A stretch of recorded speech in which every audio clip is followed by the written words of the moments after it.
I want to talk today about a lot of my work, which has been involved with youth and hard-to-reach groups. I'm going to show some photos, which is not necessarily good practice because sometimes it makes the text hard to see. So, but this is a photo from Mozambique, where I was an election observer, and this is a queue at 6:30 in the morning to get into a polling booth. Priority is given to women in the polling booths, elderly women and nursing mothers, which is why this queue is almost exclusively female. I'll show you some more examples. I suppose the place to start is that Andrew Dilnott showed us that lovely graph this morning that showed us that Britain's population is ageing. Everyone can buck a trend. I'm incredibly interested in young people, and particularly the youngest sections of society and the electorate. I'm interested as an academic of politics in the kind of renewal of democracy, and the literature on democracy renewal tells us that there's a problem with the newest sections of the electorate when they enter the electorate.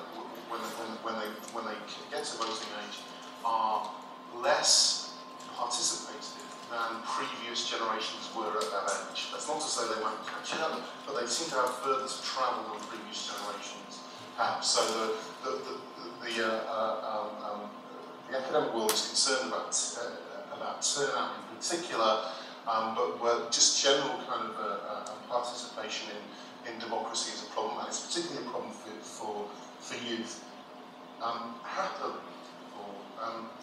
The story that Andrew Dilnott told you about Britain is not necessarily true for the rest of the world. So half of the world's population is under 30, for instance, and in certain places, lots of the population are very, very young indeed. Okay, so I'm interested in youth and hard-to-reach groups. I'm going to talk about working with non-academics in the media as well as my academic work. How outreach and impact might happen. This too is a photo from Mozambique. This is a more rural polling station than from the photo I showed you previously. Life expectancy in Mozambique is 44, but it's it's hugely skewed by sex, so it's much lower for men than it is for women. Nevertheless, 60% of the electorate in Mozambique is under 30. And if young people voted in Mozambique elections, they would have all the power. They could choose the government. But actually, just as we find everywhere else, Mozambican youth are far less likely to be engaged in politics than almost other age groups. This chap here is just voting.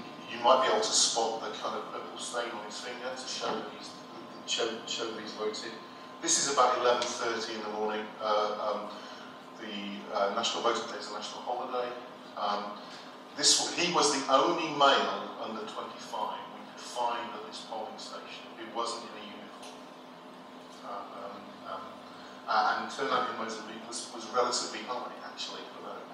Okay. I was talking this morning to Pete about pivotal moments, and I suppose a lot of the work that I'm going to talk about today under the guise of impact comes down to a particular Saturday afternoon where I didn't go to a football game to watch my team lose away to Burnley. They lose to everybody, it just happened to be Burnley that day. Because there was a deadline coming up for some funding that was going to be awarded on work that I and some colleagues at Manchester quite wanted to do by the Electoral Commission. And the deadline was tight. The publication, the time from commission to publication was very tight, and they also wanted people to look at some outward-facing work afterwards, and all of that kind of puts lots of people off. But I think that Saturday afternoon where we basically put the bits together kind of did affect, I suppose, a large part of my academic and other career. So myself and colleagues at Manchester were involved in two projects in the summer of 2002, published in 2002, funded by the Electoral Commission. The one on the left on voter engagement and young people, which is the one I led on, and then the one I was a member of I was just a member of the team on the one on voter engagement amongst black and minority ethnic communities. And these did create a certain amount of friction, particularly in the aftermath of the 2001 general election, where turnout fell to 59%, and amongst young people in particular, those people eligible to vote for the first time, it fell to 39%. And that's our statistic. It's in those figures, and it's fairly widely quoted, although self-accredited. And I mean, so I think that one of the things that I just kind of tend to talk about when I talk about my work is this kind of happenstance, and the ability to work with, or the ability to kind of look to working with non-academics certainly seems to kind of be important in that kind of career building. Okay, so the work with non-academics has been important. It helped that the report on the left in particular, it helped that this was something that the government were concerned about. And it led, as part of the recommendations of the report, we called for a review of all kind of rights and regulations concerning young people and politics. And I think it's fair to say that we were kind of pushing at an open door there. That led me to be appointed as part of the Electoral Commission's project board, a kind of working group that looked into the age of electoral majority, and that report, which came out in 2006, fed directly to the Electoral Administration Act of 2006, and I'll talk a little bit about that. But the point about work with non-academics is that it does increase the kind of profile. It begets more work with non-academics, but it doesn't necessarily take anything off your existing burden. So you end up doing more, and I'll talk about the other stuff. So my work then with the Electoral Commission led me to the project work on the age of majority. And this kind of caught the zeitgeist, if you like. We recommended two things. We recommended no change in the minimum voting age in the British elections. There was a campaign, there's a very vociferous lobby group trying to reduce the minimum voting age from 18 to 16. And I think there was some desire to see a report that advocated reducing the voting age to 16 on behalf of the Labour government, who basically thought that the 16 and 17-year-olds would vote for them. But we, on the basis of the research, we decided that there was that we couldn't back that change at that time, and we rejected that. But we did advocate reducing the age at which candidates could stand for elections in the UK. Stand for election in the UK, all elections. Previously it had been 21, even when the voting age had been 18. We recommended that if you could get endorsed by a political party and if you could get people to vote for you, there was no reason why you couldn't be official at 18. And that was the major change in the Electoral Administration Act of 2006. And since 2006, we've seen a series of 18, 19-year-olds being elected as councillors, although not as MPs, which is transforming UK politics. I think it's important to stress that I think we were in an independent group set up by the Electoral Commission. I have no doubt that our impact would have been slightly greater significantly greater, had we recommended reducing the voting age. I think there was an expectation that we would do that. Indeed, in the run-up to our report, and again, kind of somewhat opposite to Andrew Dunlop's joy that his report was leaked, and that was helpful to him. Our report didn't leak, and all the pre-publicity had been about the fact that the age of voting was going to come down. This increases your visibility, and indeed, since the then Labour government had one more go, they appointed something called the Youth Citizenship Commission to look into the same thing. They again came up with the same conclusion that the voting age should not be lowered at this point. And the thing may be in the long rest now in the days of the coalition of the Conservatives. I don't think it's really to their advantage. They were progressing less keen on it now than they were some time ago. But this does increase your visibility in academic and non-academic circles. I would just say one thing about the aftermath of the publication of our report, which, as I say, rejected the case, reducing the voting age to 16 at the current point. As the academic on the project board, I was the person with the most easily guessable email address, right? And in the aftermath of not recommending votes at 16, I was deluged. In fact, the lobby groups actually targeted me, and standard, almost always perfectly polite, some ill-informed, some less polite, but I was absolutely deluged with email afterwards. Saying, why have you done this? Why haven't you listened to us? And why haven't you taken that case? And that was incredibly time-consuming because I did try to respond to all of them, even if they were to say, no, we did hear the case, we just didn't agree with it. And I suppose, whilst this isn't quite on a University of East Anglia climate change scale, there are negatives to being in the public eye, and the impact might not be necessarily the thing that you desire. Also, I think that perhaps one of the biggest impacts of this report was that it didn't result in a change which was thought to be quite likely, but we thought that the research case wasn't sustainable. Okay. So my visibility in academic and non-academic circles increased. And one of the ways that it increased is that I was invited to lots of conferences to go and talk about our work, including one run by the Commonwealth in 2005 in Cardiff. Well, nothing else of it. Just gave the report, was well received, and then this culminated then in an approach by the Commonwealth Observer Group, the Commonwealth Secretariat, to be part of an election observer group in 2009. The reason for this, as they said, is well, Mozambique has a very young population. There's some interesting dynamics going on in the region, in African politics, and particularly Mozambique politics. There's a new party that's trying to cultivate youth votes, and we're really interested in the dynamics of youth engagement in Mozambique politics. I was invited to be part of an official observer.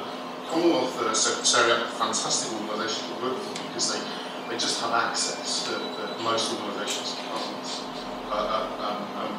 apply. So we were taken very seriously. All the party leaders, apart from the President, came to talk to us, the Vice President, all the media people, all the diplomats, all the funders, all the third sectors came to talk to us prior. Spent 3 weeks there. The first week was spent in the capital, Maputo, gathering evidence before the election, asking what the issues would be, trying to see, trying to look for kind of pressure points in the process. The second week was spent on deployment. I was in a place called Tet, which is in the northeast corner of Mozambique. It borders not long with Zimbabwe. It's the site of it. It houses the Sondu Dam and the River Zambezi. So it was quite a place. And then the third week was back in the debriefing, and then we wrote our report. This is a press conference announcing our arrival. We were officially invited by the Mozambique government. It's part of the kind of their kind of peer evaluation. Their kind of scheme, if you like. They invite international observers to come in. We had fantastic access as a consequence. The chair of the commission is sat next to me. There is Ahmed Kaba, the former president of Sierra Leone, who opened lots of doors in the region. I was the only academic. I was the only observer. I've talked a bit about the social profile of Mozambique. Again, this is another picture from the next door's polling station that I showed you. This is about 6:45 in the morning, as I say. Very young population, quite poor, although there's a kind of burgeoning middle class, particularly in the capital. The politics of Mozambique is interesting because it's dominated by a single party.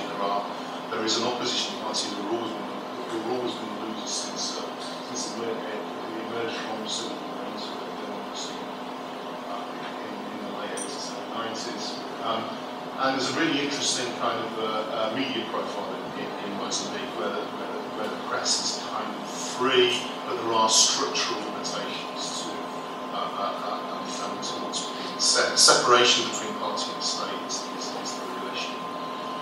Actually, when it came to it, youth activism or youth non-participation was not the key story in Mozambique in 2009. Participation rates were low, much as we anticipated amongst young people, and indeed we could very easily claim that's a bit of a mystery. Young people less interested in politics, despite the fact that they seem to have the power, the voting power. If they all voted, they could change the things that they say they could change. Mozambican politics are dominated by the history of the War of Independence. So the War of Independence, freedom from Portugal. Mozambique was at the time the only Commonwealth country with no record of imperial rule from Britain. Official language is Portuguese. It joined when South Africa was readmitted into the Commonwealth.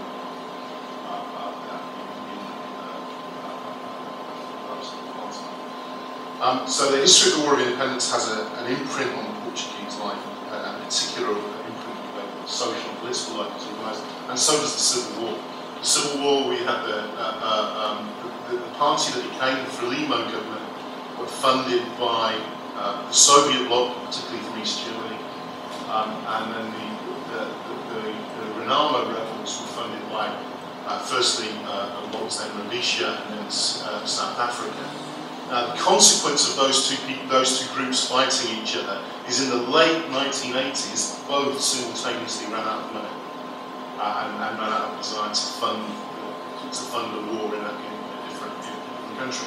And the civil war in Mozambique just kind of stopped. Right?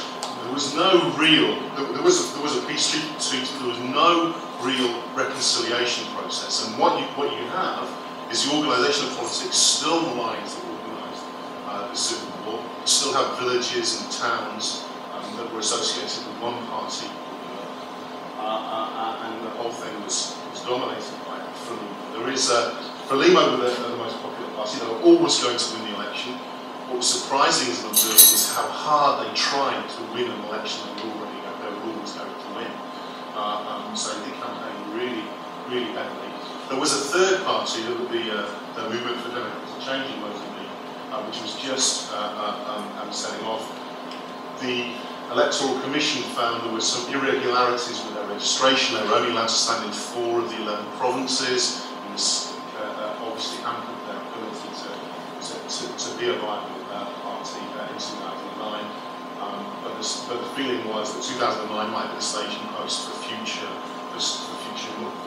moves. While we were in Mozambique, we wrote and finished our report. Our report went to the Director General of the Commonwealth, it went to the government of Mozambique, it went to the African Union, it went to the EU.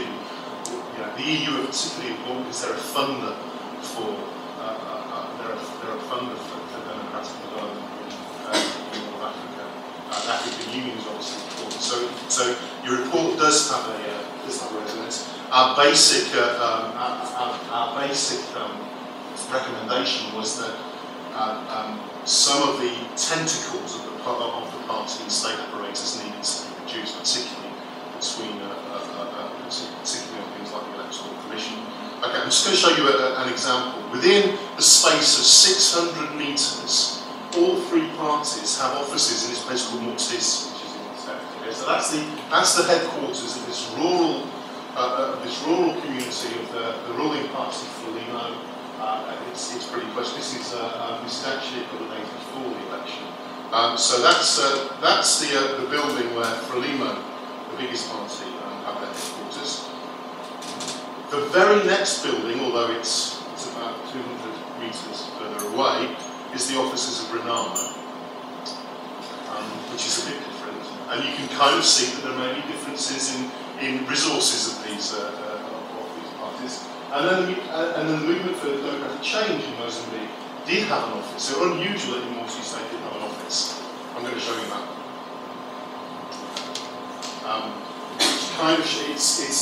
It's this building here, and you know it's their office because they've got two posters up, right? You know, it's not a level playing field. The organisation of the state and the party just become merged. That was the big finding. Right, follow up. Already part of the Commonwealth. The Commonwealth then said to me last year. They came to me and they said, "Look, we want you to come and talk to a group of mostly politicians on youth and democracy to this conference. Could you come?" I said, "Well, when do you want it?" They said, "The value is it's in June. You know, this was in May. The conference meeting, so it's next month." I had to explain that June for academics is a really terrible time. We've got marking and external exam. I'm really sorry. I'm going to have to say no on this one occasion. They said it's in the Maldives. I said, "I see what I can do." Right? So that's the view from that's the view from the place where we were. And I actually wrote a report that came out of this conference. Again, I'm not sure that I want to pull too much on the impact of this. There's a since there's been a coup in the Maldives and government and opposition are distinctly two separate things there. And just to make me hate me slightly less, if I just show you a couple of pictures from the event, I was inside the building looking at politicians rather than outside, and looking at Indian Ocean life.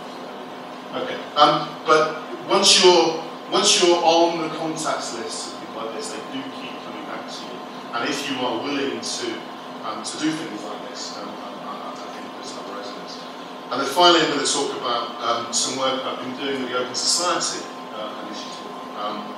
And again, the OSI wanted to fund research in my area. And what they actually did is they funded a program of fellowships, and they asked me to be the mentor to one of those fellowships in Central and Eastern Europe region. So we had a whole host of proposals which we had to adjudicate, and then we chose.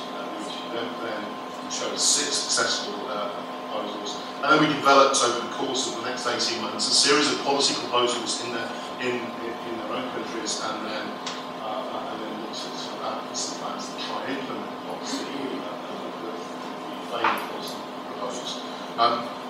The geographic base is Hungary, so that's the Hungarian Parliament. Although you'll see that none of my fellows came from Hungary. And there were 2 other cognate programs, fellowship programs going on at the same time.